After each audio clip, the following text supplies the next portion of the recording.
मुअज़्ज़िज़ principal, अस्सातिज़ा इकराम और मेरे अजीज साथियों, अस्सलाम वालेकुम। मेरा नाम नादिया इकराम है और मैं जमात नाहम की तालिबा हूँ। मेरी आज की तकरीर का उन्वान है उस्ताद का मकाम। ये जो हमारी दरसगाहों में उस्ताद होते हैं, ये जो हमारी दरसगाहों में उस्ताद होते हैं, हकीकत में यही कौम की बुनियाद होते हैं। साथियों, ये उस्ताद का काम है कि वो हमें जहालत की तारीकियों से निकालकर इल्म की नूरानी दुनिया में लाते हैं। उस्ताद हमें अच्छे बुरे का फर्क बताते हैं, अकल और शऊर को निखारते हैं और हमें इस काबिल बनाते हैं कि जिंदगी के मराहिल से आसानी से गुजर सके। ये उस्ताद ये जो हमें इस काबिल बनाते हैं कि हम मुश्किल हालात का मुकाबला ऐसे तरीके से कर सकें और अपने माशरे और खानदान के लिए मुफीद साबित हो सकें।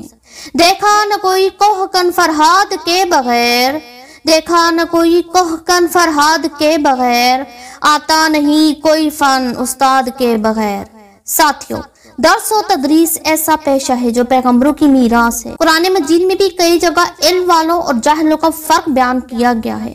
हजरत अली रजी अल्लाह ताला अन्हु का फरमान है, जिसने मुझे एक लफ्ज सिखाया वो मेरा आका है और मैं इसका गुलाम। वो चाहे तो मुझे आजाद कर दे, चाहे तो मुझे रख ले। जितने लोग बड़े बड़े ओहदे और मकामात पर पहुंचे हैं, इसमें इनके उस्ताद की मेहनत भी शामिल है। इसलिए हमें चाहिए कि अस्सातिज़ा का दिल से एहतराम करें। शुक्रिया।